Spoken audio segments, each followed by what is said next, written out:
My name is Sarah and I'm an alcoholic. I want to start out thanking Patrick, Eldon, everybody really in this meeting who does service work. If it wasn't for you guys, we wouldn't have this meeting, and this meeting has saved me more times than y'all know.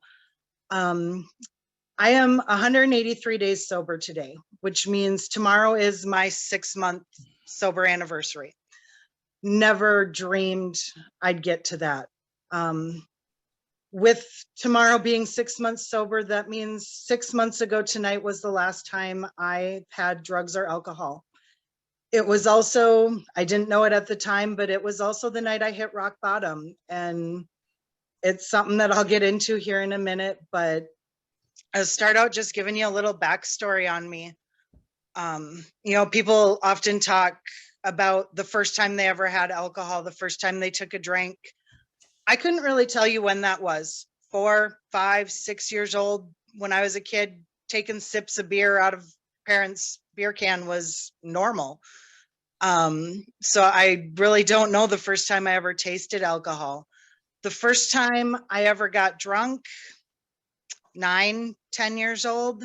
When my parents split up, my mom, she did what most 29-year-olds do. She kind of went and got wild. And so she'd go out to parties and she'd go out to the bar and leave me and my cousin and her friend's child, who was a little older than me, home alone. And one night we all decided, hey, they got all these empty bottles, or half empty bottles, let's give it a try. And so that was the first time I got drunk. Couldn't really tell you how I felt other than sick, but it was also around then that I first tried smoking pot. I was always the person who, I did whatever I needed to do to fit in. So if everybody around me was drinking, I drank. If everybody around me was getting high, I'd get high, because I needed to feel like I fit in with everybody. I didn't want to be the girl who said no, the girl who was different. And so that kind of continued. It wasn't like an every day or every week or even every month thing. It was just kind of a whenever it happened, it happened. By my teenage years, high school, I was the girl who had the pop bottle full of vodka or whiskey or whatever I could get my hands on in my locker.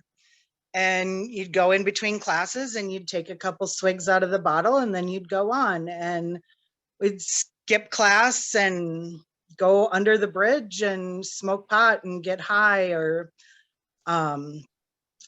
took pills, inhaled. It was perfume. We'd do aerosol perfume because it was cheap. It was easy to steal. It got you high. And that was the big thing, was just getting into that sense of being numb and not being in reality.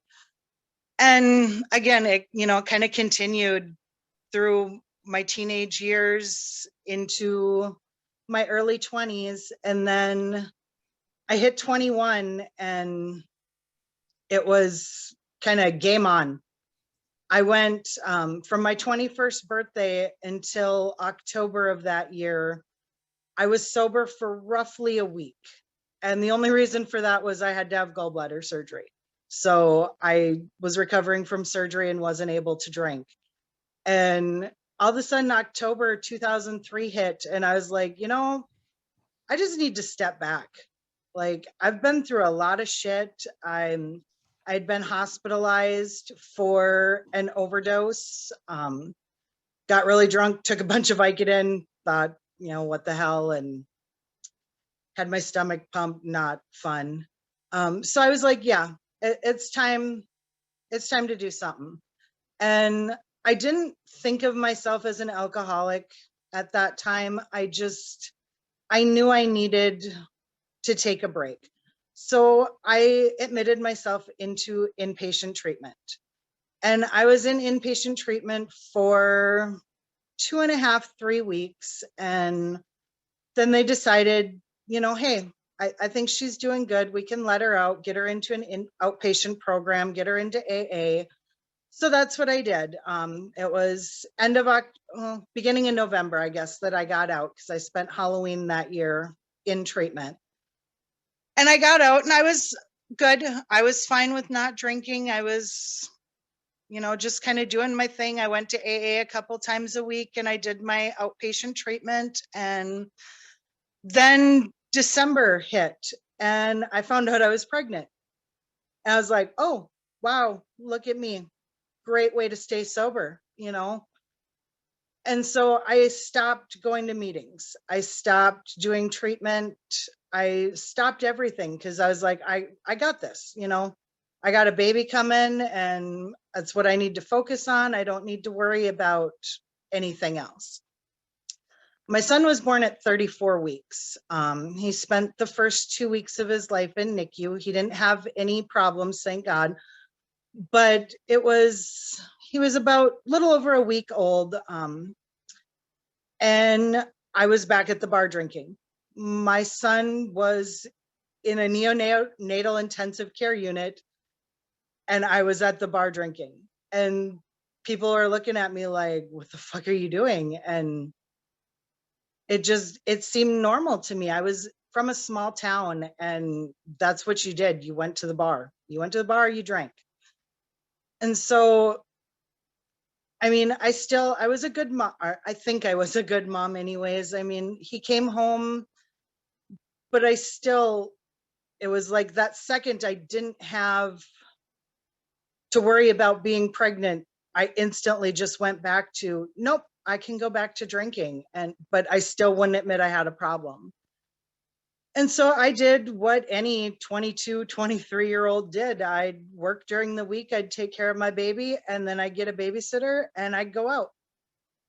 And it repeated over and over and over for 3 years. And then I met who is now my ex-husband. And after I met him, he had a daughter who was just 2 months, his daughter is 2 months older than my son. So all of a sudden I'm thrown into going from a single mom of 1 3-year-old to a mom of 2 3-year-olds. And so drinking really kind of took a back burner. We'd still go out once in a while, but it wasn't a huge priority to me anymore. Being a mom, being there for my kids, that really kind of took priority. So, like I said, go out once in a while, once every couple weeks, once a month. And then it was the end of 2013 and I was having a lot of back problems and they put me on Percocet. And then I learned I don't need to drink to escape my problems. They keep filling me full of these pain meds. And I became addicted. For 2 years, I was on Oxy or Percocet, muscle relaxers. And it was medically necessary for a while.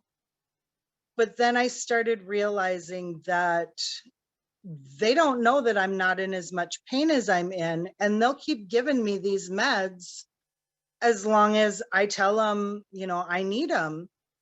At my worst, I was taking 100 Percocet a week. And by the end of the week, I was rationing because I was running out, but I knew they wouldn't fill that prescription again, until a certain date. So I was just doing what I could. And I'd still go out drinking once in a while while I was on those. But really, it got to a point where I wanted to be numb. I didn't want to feel anything. I didn't want to think. I got that high from those pills. And that's all I really cared about, was doing or saying whatever I needed to do to make sure they kept giving them to me.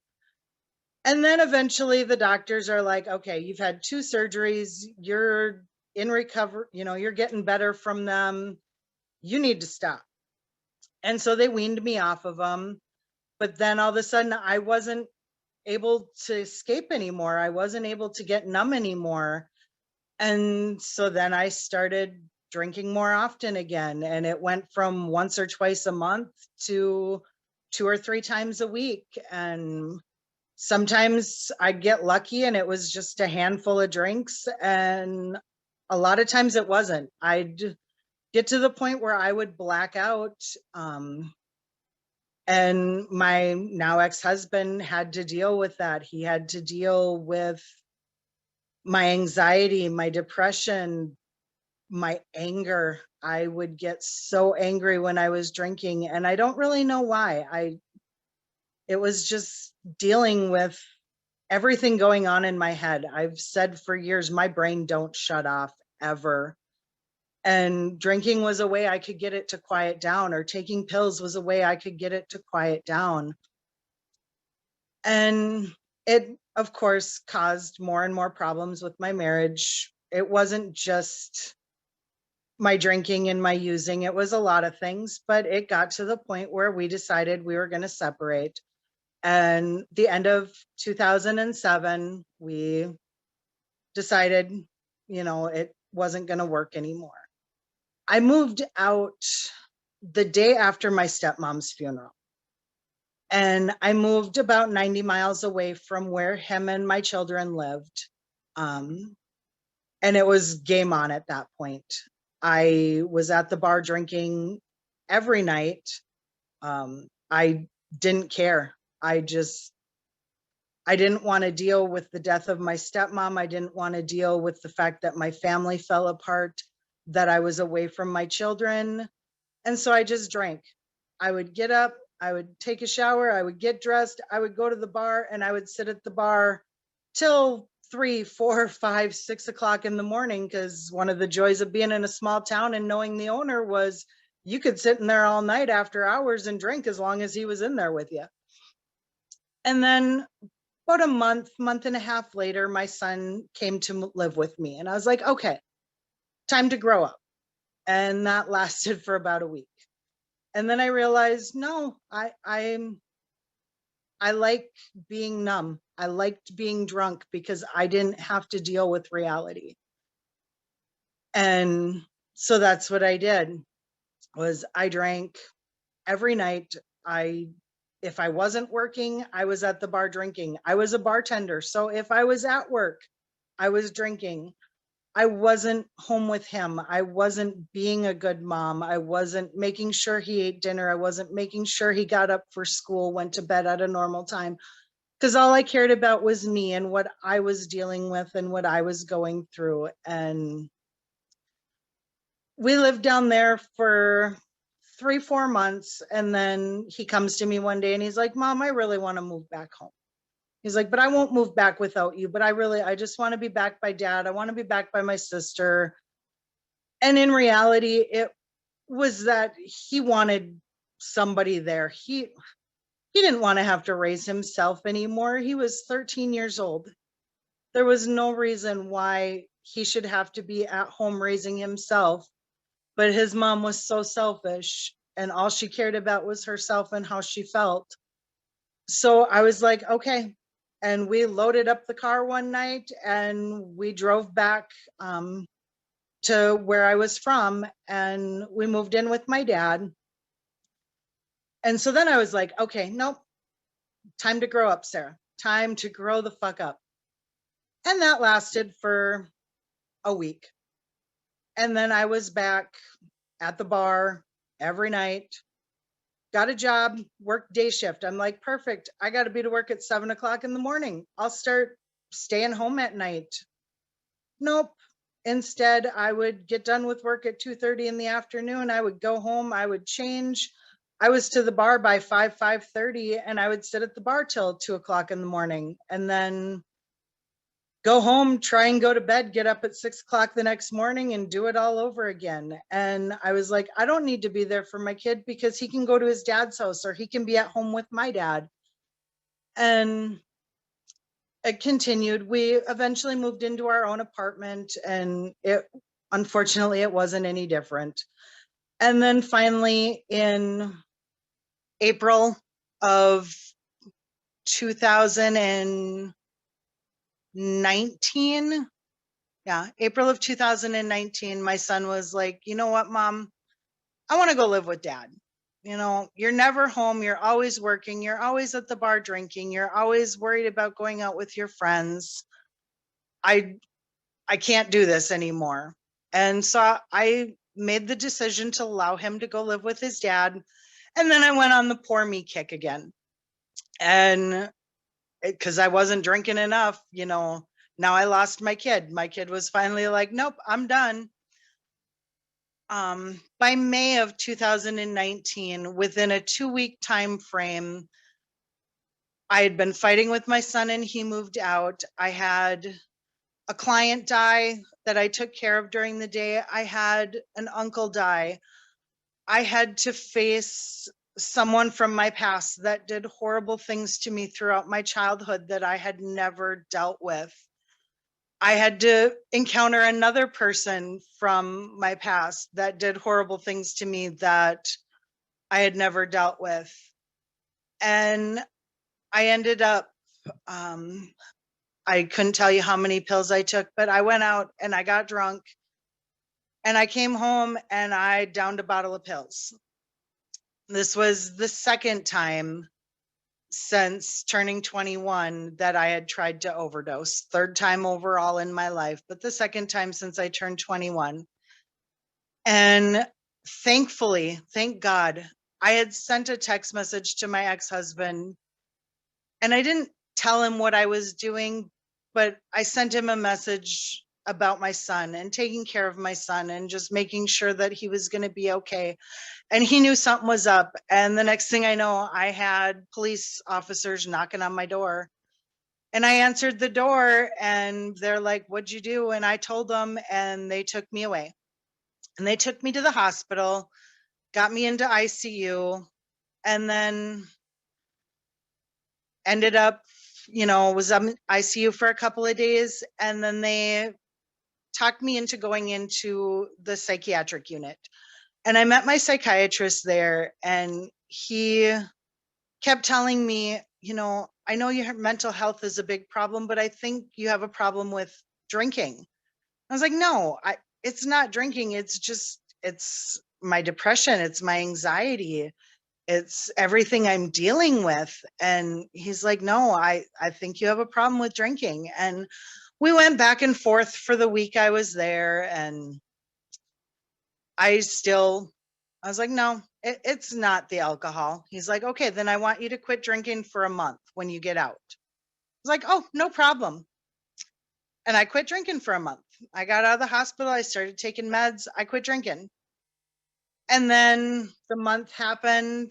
The month was over. And I was like, oh, my month is gone. I told you I could do it. And I started drinking again. And every time I'd stop and start, I'd end up drinking more than I did the time before. And so that continued until November of 2019. And then it happened again. And I was another overdose back in the ICU. This time they put a hold on me and they're like, you don't get a choice. You're going to treat, you're going to a psychiatric unit and you're going until we decide you can get out. And so I spent about 2 weeks there that time, and again was, nope, I don't have a problem with drinking. You want to go to AA meetings? Nope, I don't need to go to AA meetings. It's not my alcohol that's a problem. It's my mental health. And I got through that and I got out, and within a week of getting out, I was back in the bar drinking, and it progressively got worse and worse and worse. And by the time 2020 hit, middle of 2020, I was drinking every day. I would go to work and I would start drinking at work. I would get done with work, I'd go across the street to the bar, and it was, let's see how much I can drink and how fast I can do it. And I didn't see a problem with that. And then I met someone and he moved in with me. He was an alcoholic as well. And then October of 2020, he for the second time in a month and a half, ended up in the hospital with pancreatitis. And the doctor said, you know what, you need to stop drinking. So trying to be a supportive girlfriend, still not thinking I had an alcohol issue, I was like, okay, let's stop. And we stopped. And as soon as we stopped drinking, we decided, okay, let's start smoking weed every day. I'd done it enough in the past that I didn't see an issue with it. I wasn't drinking, so what does it matter? And then, sorry, I'll get to where I'm going here. March of 2021 happened, and we broke up, and he moved out, and I still was like, I don't have the alcohol problem, but I'm going to keep not drinking because, I'm feeling okay. I got my weed, I'm smoking every day. I'm still not really having to deal with shit. And then March 27th of 2021 hit. And it was the day of my Christmas party for my job. And I was like, I can have a drink, or I can have 2 drinks and it'll be good. And then 2 drinks turned into 3, turned into 4, turned into, I have no memories from 11 o'clock or so that night until a week later. I woke up a week later in the hospital. I was covered in bruises from all the IVs they had to put into me because my veins kept collapsing because I had been unconscious and I had nothing to eat and had nothing to drink. And I looked around and, I was like, what happened? And they're like, we don't really know. You were found. This was on a Saturday night, was the last time I remember anything happening. They're like, we found you on a Monday afternoon and you were brought in. I laid in my apartment for a day and a half, unconscious, no one knowing. And the day after, they tell me I woke up on a Friday. I have no memories of anything until Sunday, which happened to be Easter Sunday. And that's when I start remembering waking up, and I start remembering people being around. And then that Monday, I had a couple people show up in my hospital room and no clue who they were. And they're from this organization that was local to my community that works with people. They work with people who have addiction issues, who have mental health issues, who have been incarcerated and are trying to get back on their feet. And they told me about this program. And I was like, okay, I'm kind of open to whatever. And they're like, well, we'll give you some time. We'll give you about a week after you get out of the hospital and we'll be in touch. And I got out of the hospital the following day. And then it was about a week later, they reached out to me and like, how you doing? I'm like, I'm a mess. I don't know what's going on. I haven't drank, I haven't used, but I don't know how much longer I can keep it up. And they got me set up with services. And I started out just doing peer support. And what peer support is it's not a therapist, it's not a counselor, it's another person just like you or me that just kind of talks with you and deals with your shit. And I met with her for the first time and she's like, they have this program here called Smart Recovery. Have you ever heard of it? Never heard of it. But I was like, what the hell? Let's give it a try. And so I started doing Smart, and that was going fine for a while. I went every week. I did my peer support. I did my Smart Recovery. I was staying sober, but I still didn't really have my life together. And then it was August 1st. I had a meltdown. I was ready to give up. I was ready to just say, fuck it, go back to drinking. Made it 4 months, good enough. And I reached out for help, and I had somebody message me and kind of talk me down and work through my shit. And then they're like, try the program, just try AA. And so I was like, fuck, I guess. I had tried a couple Zoom meetings in the past and just really hadn't connected with anyone. And I was like, I'll give it one more try. And so I logged on to this meeting and I sat and I listened. And then I came back the next night. And honestly, oh, the train's coming. Honestly, it was at that moment that I finally was able to say, you know what? I am an alcoholic and I need this program. I've been in this meeting now for since the beginning of August, so almost 2 months. In that 2 months, I have been able to honestly say, I am an alcoholic. I have been able to meet people, to make friendships, to make connections. I listened to a speaker one night who spoke to me so deeply that she is now my sponsor and she is working with me to get through the steps. And I still go to peer support every week. I still go to Smart Recovery every week. I still talk to my sponsor every week.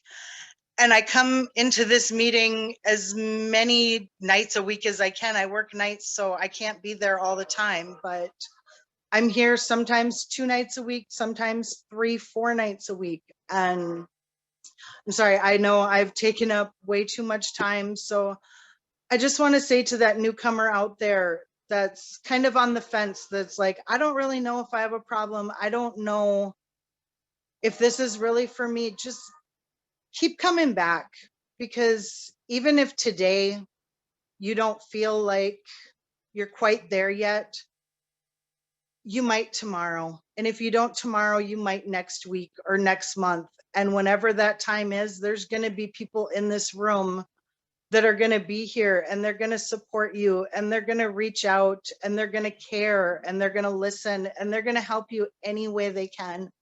Thank you guys for letting me speak, for letting me share my story. I'm sorry I went a little long. I really appreciate this opportunity though.